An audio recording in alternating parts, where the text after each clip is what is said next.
Life is better out in Africa. Vegetation is sunlight, animals that run wild, celebrations throughout the night. And the nature is unlike no other. Life is better out in Africa. Show you what you got. You don't believe me? We can take a trip, just you and me. Let's go. Living a dream. You can too. Everything ain't what it seems in Africa.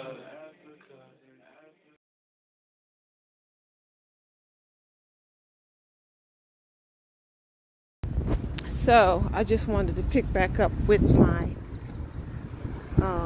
video camera to show you guys that you can get like other things, fruits and vegetables and things outside of the market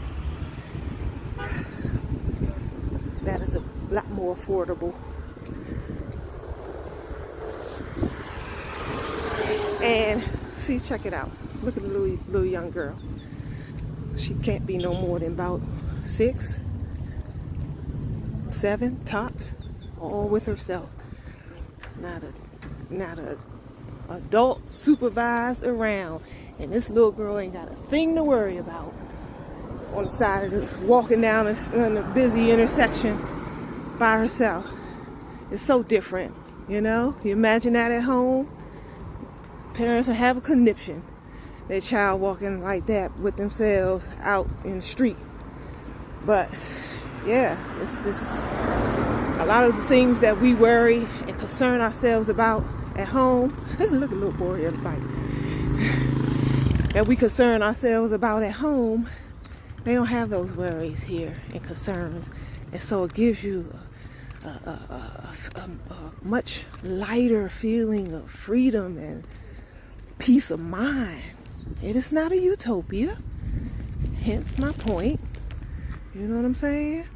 I don't know, that could be somebody's structure, where they stay, I don't know. So it's not a utopia, but at the same token, they offer a lot more peace of mind about different things that we have to concern ourselves about, crime and you know, all that kind of stuff, the brutality of it all in the States. You know, people they have their petty thieves and things like that, but shootings and killings and all that kind of stuff is all them horrid crimes, very, very few and far in between. Almost unheard of. This is a school. This is the children. That's where they're coming from school. So, yeah, a lot of children walk home, as you can see. There's no school bus to pick them up and take them where they go. I'm sure some parents pick them up. There's a car here coming out of the school. But for the most part,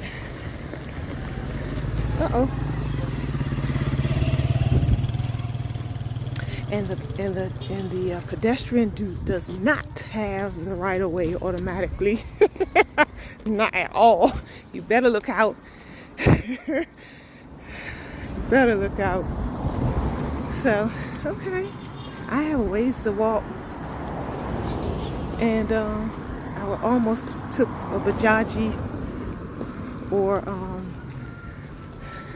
a motorcycle. I could hitch a ride for a couple dollars if I wanted to back here, but you know, might as well just take advantage of the walk, get some exercise in, and be able to talk to you guys too for a little bit.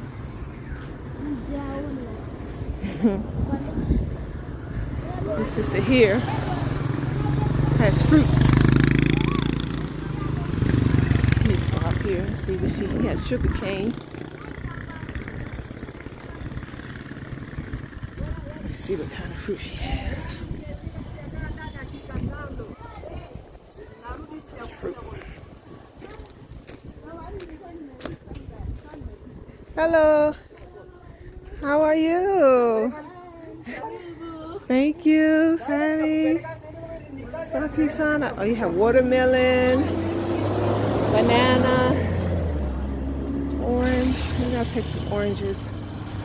Let's see. All right, family. Let me get off this thing. And I'll come to you guys again soon, please. So we're going to the Dollar Dollar. Going up the road to a restaurant. Getting on the bus. Thank you.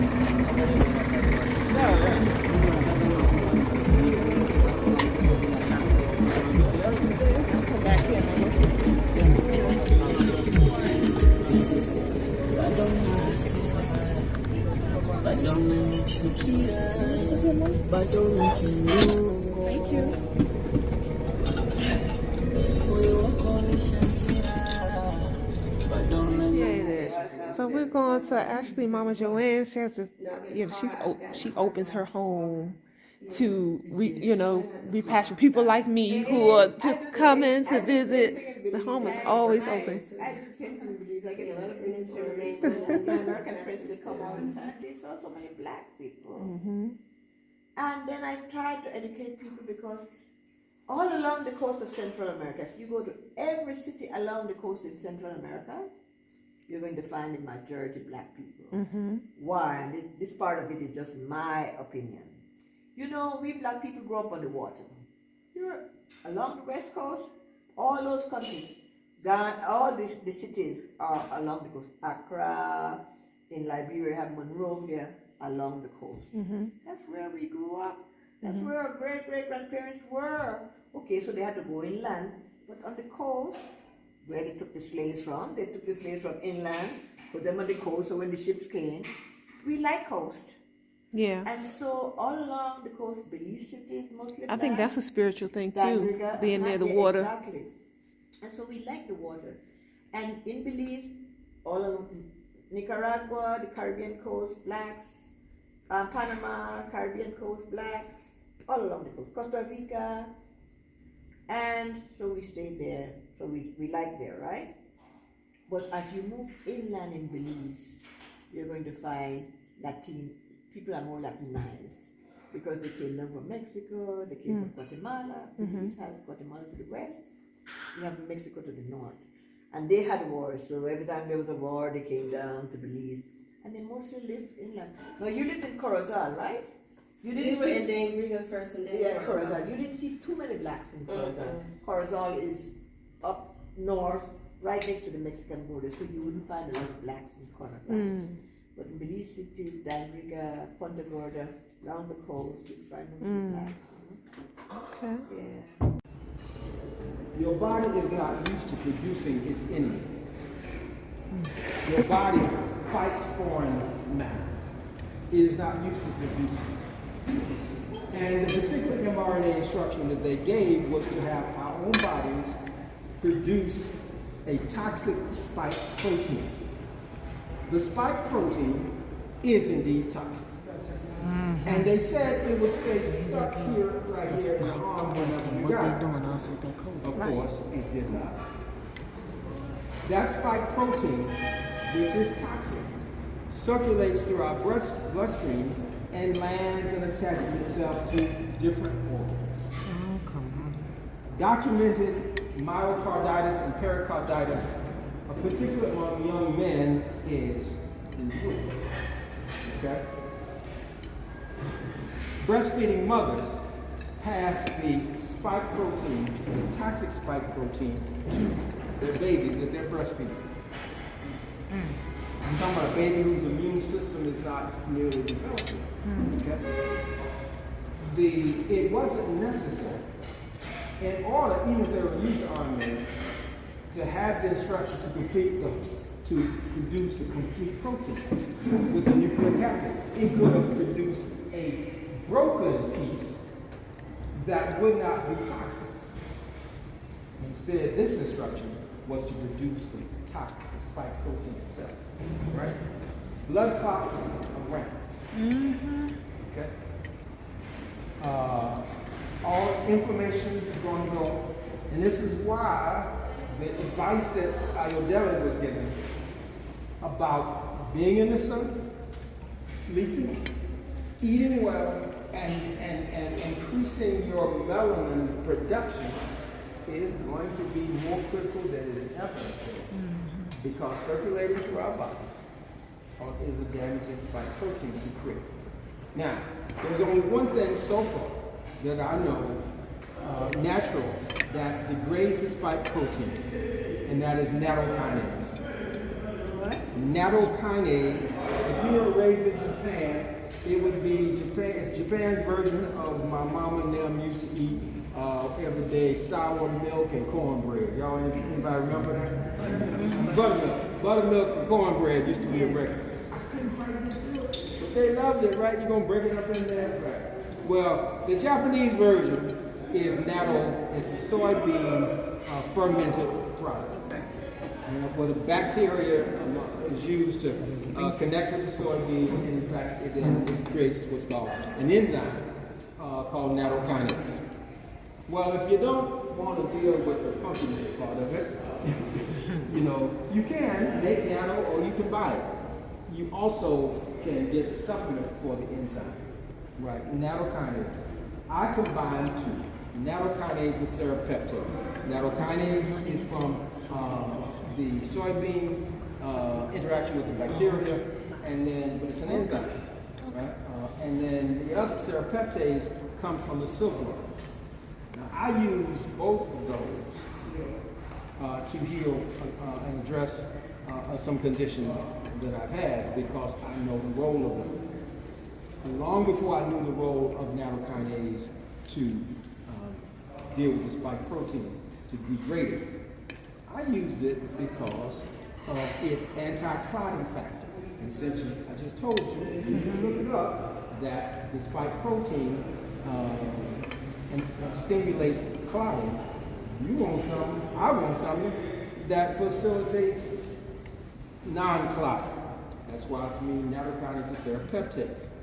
Now, just so you know how serious that was for me, 3 years ago, I had a 100% occlusion of my left anterior descending artery in my heart called a widowmaker. You understand what I'm talking about? 2% of the people walk away from that. I'm one of the 2%. Well, coming out of that, then I wanted to make sure that I didn't have clotting. Along with that, at the same time, I did not want aspirin. I sure did not want clopidogrel or Brilinta because they cause brain bleeding and gastrointestinal bleeding, strokes that they pin on the person when it's actually caused by clopidogrel and Brilinta. Right? So I wanted a natural process to have blood thinning and anti-clotting, and I use nattokinase and serrapeptase. Boom. All right. And I stand here before you today.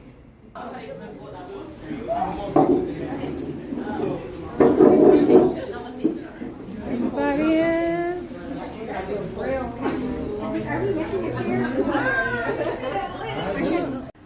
Say Santi Sana.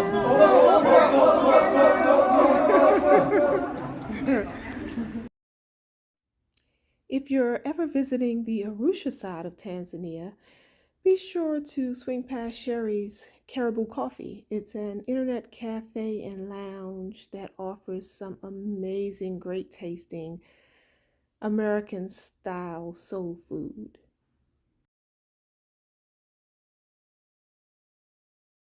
Living a dream. Everything ain't what it seems in Africa.